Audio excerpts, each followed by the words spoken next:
Este youtuber logró craftear el Meowl más exclusivo del mundo.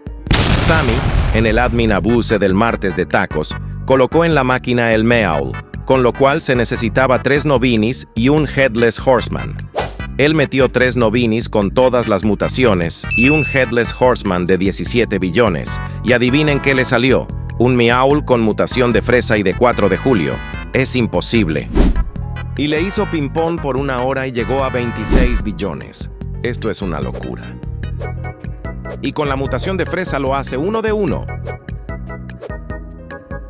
Bueno, amiguitos, yo me despido, bye.